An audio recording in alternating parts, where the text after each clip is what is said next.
This video, which was caught by a live camera, scares me quite a lot. You see on the top left a motorized kickboard scooter not stopping at a red light, but he saw the pedestrians going and thought that he was a pedestrian as well, but just crossing the street, boom. That really is not a nice thing that happens here. And I feel really bad for that person, but I also feel bad for the driver. Not their fault. How do you see that? A lot of the pedestrians coming in here. Let me rewind this again. A lot of the motorized scooter riders don't even wear helmets. This is another problem. It's required but not mandatory. I'll talk about why maybe you should wear a helmet even when you're riding a bicycle here. But what happened with this accident is like highly preventable, but it's also creating a lot of chaos on the roads in Tokyo. Just yesterday, I am on patrol. You can see I have my hat on here. Just yesterday in a live stream, we saw, here's my live stream from yesterday in Ginza. And then I just saw these guys. You're not allowed to ride bicycles through here, let alone motorized kick scooters. And a lot of you might say, oh, what's the big deal? Well, Japan is, if you just break any of the rules, just a little bit, you get in trouble. And anyways, it is kind of dangerous to be riding on where the pedestrians are. These are foreign tourists. They're riding the loops. They apparently, you should understand the rules. After I looked at the Loop website, that this is not something that you should do. You can't ride. It may be a little confusing, but you cannot ride on the sidewalks. You have to ride on the roads. You can ride on the sidewalks only when you cannot ride on the roads. But it's like, and this is part of the problem. It's all really not clear. It's all really not clear. And hopefully in this episode I can clear it up, because I just happen to have right here how to ride a bicycle the right way from the local police department. And we're gonna go over this in this live stream. So by the end of this live stream, you will have a very good idea of how to ride these electric motorized kickboard scooters. I think they're called Dendo Kickboard in Japanese. They're basically the same laws as you would have with bicycles, but a lot of you don't know what a hook turn is. And we'll talk about hook turns as well. You can't turn with the motorcycles. You have to turn like bicycles would turn, something like this. See the red one? You actually have to cross the street and then cross the street. 50cc mopeds also have to do the red one. If you have 125cc motorbikes, you need a driver's license. Well, you need a driver's license for the 50cc mopeds as well, I believe. But you have to turn like pedestrians. You probably should get off it maybe, but a lot of the scooters will get off of it. But the motorized kickboard scooters, I want to get it right, because not just kickboards, but motorized ones, you have to do hook turns. And this is one of the reasons why the police will stop you. Check it out. Look at this one. This comes from I'll put a link in the description to this, but there are a lot of Japanese that patrol the police or are looking at going to places. Look at this guy. He's obviously abandoning the law there, and police are on patrol. This is a well-known intersection where the police are patrolling, where traffic crimes happen a lot, and they go after them. I've seen it a lot too. If you just walk around the city of Tokyo, you will see stealth police officers all over the place. There's a place in Ginza. There's always a motorcycle cop there waiting to catch people that are breaking the law. I'm talking mostly in cars, but now motorized kickboard scooters. In fact,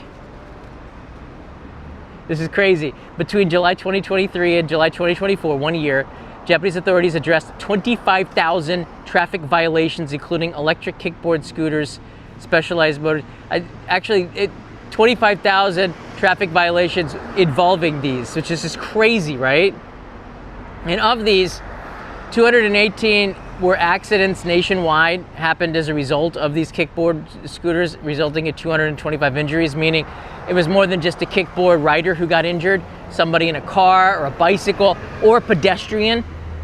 The striking statistic, here's one. 17.2% of scooter accidents in the same period, 6 months, involved riders under the influence of alcohol. So people are riding these motorized kickboard scooters while drinking and thinking not that it's like a car. It's okay to do it because it's not a car, but I'll show you in the Tokyo Metropolitan Police rules on bicycle riding why even riding a bicycle under the influence will get you into jail. Helmet use is very rare among injured e-scooter riders. Only 4.2 were wearing helmets. That's a pretty crazy statistic. That's a pretty crazy statistic, right? All right, so I want to talk about the rental of it. Now, it's not just foreign tourists. I'm not blaming foreign tourists only. A lot of these traffic violations were locals. So the issue is with foreign tourists is you don't know the traffic patterns of Japan. They're different. If you're coming from North America, you're driving on the other side of the street, so your thinking might be a little bit different. So you have to really consider the safest way. You have to really consider the traffic laws, because it's up to you and your responsibility to follow the law when you come here, even as a tourist. So when you get on one of these e-scooters or motorized kickboard scooters and you don't know the traffic laws and you think it's just a toy, it is a convenient way to get around, but it's not a toy. People are getting injured, people are getting hurt, and tourists in particular are not following the rules. And this is what I've learned after living here for so darn long. If you are a foreign resident, you are under the microscope. You are no different than a Japanese citizen. You're under the microscope. Everything that happens, people will report you, and they see it more, and they blame all foreigners. So if tourists do it, the foreign residents get in trouble. The foreign residents have to be the best residents. So I always realize that. Even my neighbors are watching me with recycling the garbage, so I have to very much be perfect, and that impresses them. And yeah, your neighbors learn to trust you over time and gives you a little bit of leeway if you do make a mistake, because you've been pretty good up to a certain amount of point. But if you move right in and you're an awful neighbor or community member, your community lets you know that. Especially, this is a good guide for those that are moving here. All right, let's go over this. So like a lot of you'll see these signs on. See that one? It looks like the haramura. Looks like the kanji for that. This actually means hook turn. So motorized motorcycles can turn normally, but pedestrians, look for this sign. This means you must do a hook turn, right? And hook turns, as I showed you here, is this one here. All right, let's go over this really quickly. After this guide, you will be masters of riding a bicycle in Japan, because I didn't even know a lot of these. This is a PDF. I'll put a link in the description for this as well. Of course, they're gonna have really cute characters. The police officers here, almost as cute as this, but they mean business. So the 5 rules here for safety is cycle on the road, and keep left. That means don't cycle on the places where the pedestrians are. If you have to use the sidewalk, and the police actually use the sidewalk. I was surprised. You know, you'll see the patrol bicycles on the sidewalk with the pedestrians. I always wanted to stop and ask them, and shouldn't it be on the road? Because technically they should be. Stop at a red signal or stop sign at an intersection. Whenever possible, be on the road with the cars. There's a blue arrow now that you can follow. Cars still park and block your way. It's like this all over the world, but something to adhere to. Drivers should consider that as well. Turn on the lights at night. Don't just turn like a pedestrian. When you're riding a bicycle, you are going faster. It's easier to get hit. Don't drink and ride, and wear a helmet. Number 5 is I don't even understand what this means. Required but not mandatory. I don't know what that means. So it's not mandatory to wear a helmet in Japan, but it's required? I don't know. We'll talk about that in a second. The fact that JAL had a pilot that broke the law with alcohol in his body. Yeah, that JAL is under a lot of heat right now. They had pilots that were under the influence. It's not their first time either. That's what scares me. 5 rules for safe cycling. Cycle on the road and keep left. Left. It's opposite to the United States, which would be keep right. Cyclists should ride on the road, but may use the sidewalk in the following cases. Exceptional, specified motorized bicycles, standard bicycles, and pedestrians only. So there are signs that'll let you know when you can use the sidewalk. In this case, the rider And I don't know why, but the police don't follow this law. I don't understand why. I see them on the sidewalk with the pedestrians all the time. So you should be on the side of the road. And see, in the middle there's a cat. They'll guide you when there's construction to go onto the sidewalk from time to time. So on the very left side, the bicycle with the pink helmet is in the right, and the bicycle with the gray helmet is in the wrong. But there could be situations where the child is under the age of 13 or over the age of 70. So if you are, then you can be on the sidewalk, or you're a physically disabled person. But abled people should be with the cars on the side of the road. Another reason to wear a helmet. It's interesting. Keep to the left. This is so important in Japan. The left. Keep to the left. Don't go against the grain of traffic. We must ride as near to the left curb or the edge of the road for vehicles as possible, not in the middle of the road. The great thing about what the police put in here is the fines. 50,000 yen, or about $300. You must ride on the bicycle lane, if any, unless there's a men at work sign. If you don't, fine. 20,000 yen, or about $150. If you have to use the sidewalk, pedestrians have the right of way. When you use riding the sidewalk, stay close to the road as possible. Stop if your presence would impede traffic. Or fine, 20,000 yen. I wonder if the police, again, they're riding on the sidewalk all the time. Pedestrians have the right of way. If you want to go faster and there's pedestrians behind you, you can ring the bell, but they have the right of way. You do not have the right to be speeding through and ringing your bell to pass people walking. They have the right to walk as slow as they want in the pedestrian area. Just keep that in mind. If you break the rules, those patrol cars will nab you. Stop at a red signal or stop sign at an intersection. That's kind of like a no-brainer, but people do this. They'll zip by there. Especially in Tokyo suburban areas, these alleys are narrow and cars sometimes fly through there. Make sure you stop and look both ways. Again, if you don't, there are fines of about $350, 50,000 yen. Turn on the lights at night. I didn't know about this, but it's kind of common sense anyways, right? Let me see if I can go back here. It's kind of common sense to turn on the lights. Yeah, I just follow the green signals for walking and whatnot. I'm riding on the road, following along. This is what I didn't understand here. Cyclists should make a reasonable effort to wear a helmet. Reasonable effort. I don't know what that means. I guess just wear a helmet, and if you can't, then it's okay. When carrying a child on a bicycle, the cyclist should make a reasonable effort to make sure that the child wears a helmet. There's no fine if you don't. Parents and guardians should make reasonable efforts to make sure that their child is wearing a helmet when riding a bicycle. Maybe about 2 times in the history that I've had Leo, and he's 4.5 years old now, he didn't wear a helmet because we just forgot it and we had to get home. But as soon as we got home, it usually was just a couple of 100 meters, and I was always nervous to encounter a police officer, but now I understand a reasonable effort. But I'm still always going to make sure that my son has a helmet, and I'm going to try to get one as well, because I don't often wear a helmet. Don't enter a railroad crossing, no brainer. Don't use a cell phone when riding. I've seen locals do this all the time. They don't realize that there is a 100,000 yen fine, or about $700, if you get caught riding with a mobile phone in your hand.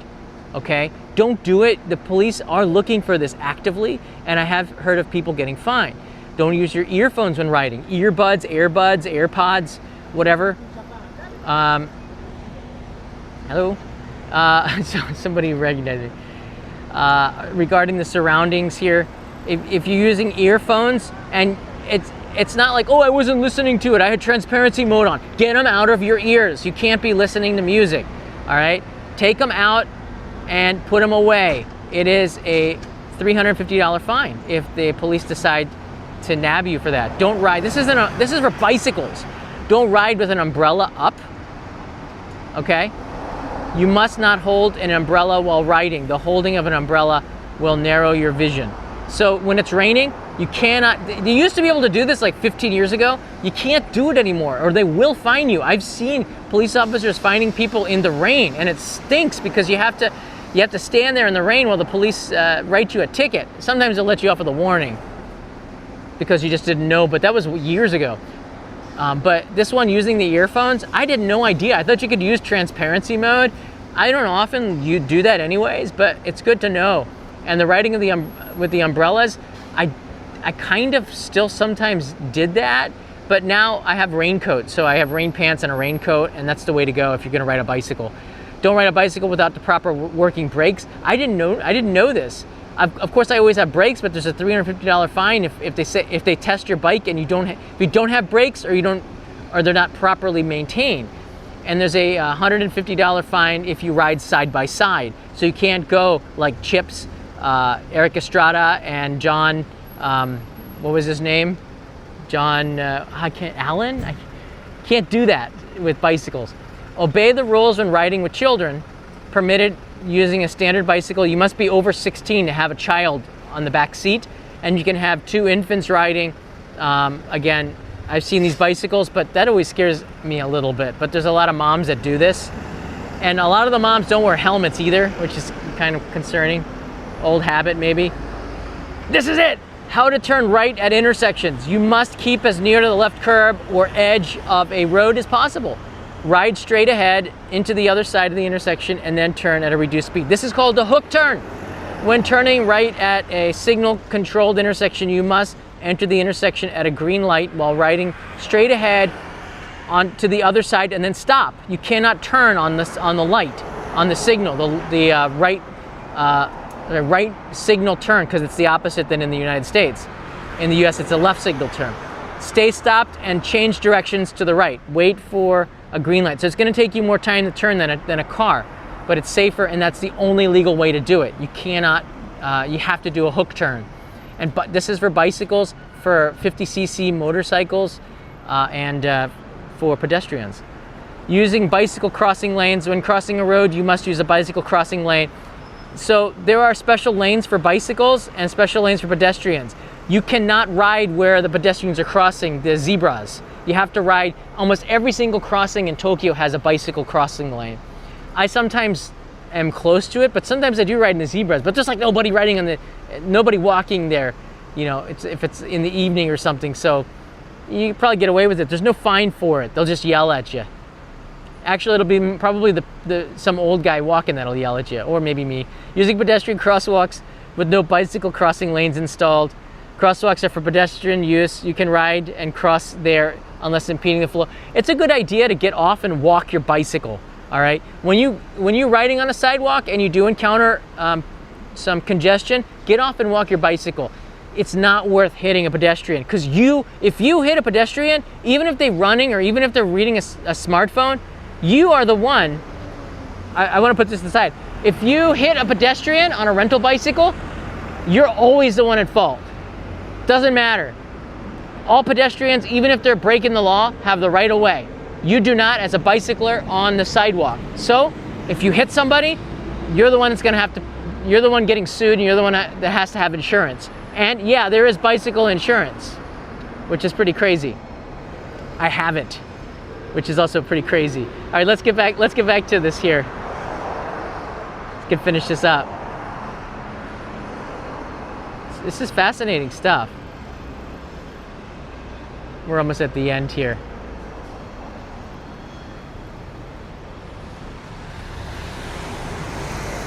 Obey traffic lights. Just remember, if you're riding with the traffic, you can go on a green light. So if the light is a red for pedestrians, you can still go on a green light in case the sign says cyclists and pedestrians only. So this is one I didn't really know. It's still kind of confusing. So if the pedestrian crossing light turns red, but the car light is still green, I often am looking at the traffic lights and not the pedestrian walking lights, because I'm on the road with the cars. So I often will go, but sometimes the lights will say exactly what the purpose is. So just be careful. There's no actual fines for that, but it's something that you really should look out for. And then here's the helmet one here. All right, you can see there's some, this is kind of neat. Bicycle navigation marks. We're seeing the blue one on the bottom there with the arrows all over Tokyo. I've seen the one, the middle one as well out in the countryside more, and I've seen the blue one also once or twice, but mostly I see that bottom one all over Tokyo. These mean that the bicycles have the right of way in this lane. Cars are not even supposed to be parking there, but they do anyways. I wish that the police would crack down on the cars doing that. You know?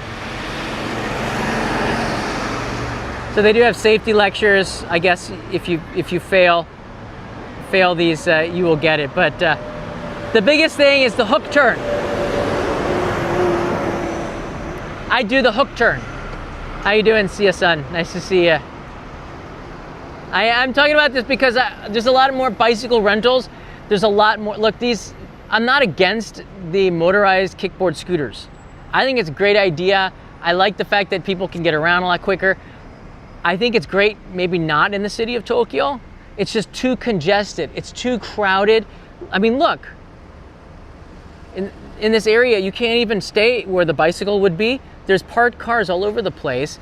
You're supposed to, I guess, go around them. It's really hard to know, and it's really easy to get into an accident. A lot of these cars are parked illegally, and the police will come and push them along. Sometimes they'll get on the radio and embarrass them, but there's a lot more traffic. Here, there's actually, one of the reasons why I'm on this street, there's actually a lane for pedestrians and a lane for bicycles. This is the pedestrians, this is the bicycles. So you can ride your bicycles. Here's another bicycle rider.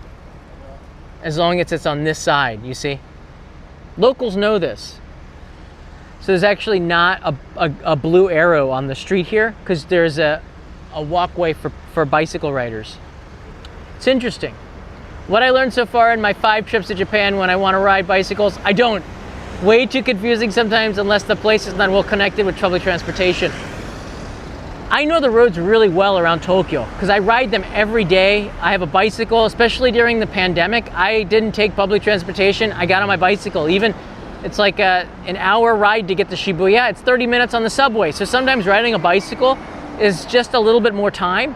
It's good to do, but if you don't know the traffic patterns, not a good idea. The best thing that you can do, and I encourage everybody who's a visitor to Japan, before you rent a motorized kickboard scooter or e-bike, maybe it's a good idea to take a tour. So I want to go over really quickly. Like I love this stuff here. This is a place not that far away from my neighborhood here. They just put them on the side. There are 15,000 locations for the loops now in Tokyo only, I believe. They're all over the place. So you've got these e-bike rentals and these motorized kickboard scooters. They have a license plate on it, a place for your mobile phone. You're not allowed to hold it in your hand. There's a QR code, I guess, which you can rent it. So these are all over the place now. They're so easy to rent. But there are some rules here. Familiarize yourself with local Japanese scooter rules. Before you do anything, even with a bicycle, I'll put a link in the description to that PDF. It's good to print it out. Just take a look at it before you get on a bicycle. If you know it, then you kind of look out for these things when you're actually on the road. Plan your route carefully. The first few times, maybe it's a good idea to, before you cannot hold your phone with your Google Maps. You have to either put it in a clip, and there's discussion on whether even that is legal now, but you have to put it in a clip, or you have to stop and look at it and then get on, or you can put it in your pocket, is what I do, and have the audio prompts from the Google will tell me which way to go. That's what I do these days. Now take a left in 300 meters, take a right, go straight, your destination is on the right side. But if you're not quite sure, you should be. Make sure you take a look at this the night before you get the rental bicycle and have a pretty good idea of the directions you need to go, so you get it. So it's not all foreign to you. Because if it is, then you're thinking more about that than the traffic patterns and the things around you. If you've done your homework, you're more attent to the things around your environment than you are just on trying to get to your destination. This is true for driving for rental cars. Keep an eye on speed. Do not go full throttle, particularly if you're unfamiliar in the surroundings. And if you're in a pedestrian area like those people in Ginza, you're going like 6 kilometers per hour is the max in a pedestrian area, I believe. I don't even think you're supposed to be there. Return the scooter to an official drop-off port. Do not illegally park. Trust me on this one. Illegal parking of motorized vehicles gets tickets. Bicycles too now. Apparently you're supposed to pay. You get like this yellow slip of paper on the bicycle, the patrol. That's how they keep the streets really nice and clean, or else there'll be bicycles all over the place. Consider doing it for short hops, not full sightseeing legs. Yeah, you know, the longer you're riding, the more you gotta take a break. So it's good to do maybe 30 minutes here, 30 minutes there, 30 minutes there. I think you can hop on and hop off with the loops. So it might be a good idea to do something like that. But the best advice of them all, and this is the one that I would give everybody, if you're unsure and nervous, try a guided scooter tour, a guided motorized kickboard tour, or private rental first, especially if you're not familiar with Tokyo's traffic environment. This is such a great idea. This is why the go-karts might even be good, because they're guided. You have somebody who shows you, just follow the leader, and then after that you get kind of comfortable with being on the streets. But if you're uncomfortable, the chance of having an accident is much, much higher. And the guides will give you a rundown on some of the very critical rules that you need to do something like that. Look, it's scary stuff. It's scary stuff at first, but since the rules changed, I'm going to show you some other videos now. Since the rules changed in 2023, I think, 2023, no license needed for electric scooters, now same as bicycles. She should be wearing a helmet. I have not seen anybody wear a helmet with these motorized kickboards yet. It's because it's not mandatory, but it's quote unquote required. I still don't even know what that means. Maximum control speed of 6 kilometers per hour on sidewalks. So you can be there, but you're supposed to be whenever possible on the bicycle, on the actual roads. So this changed in 2023. All the accidents started to go up really quite a bit. And then here's another article from, what is that? About less than a year later, e-scooter traffic offenses surge after Japan relaxes rules. So of course that's going to happen. Traffic violations surged to 7,130 over the 6-month period, 25,000 in that 1 year period. So it kept going up, and it's still going up today. People are getting pulled over for violating these traffic laws.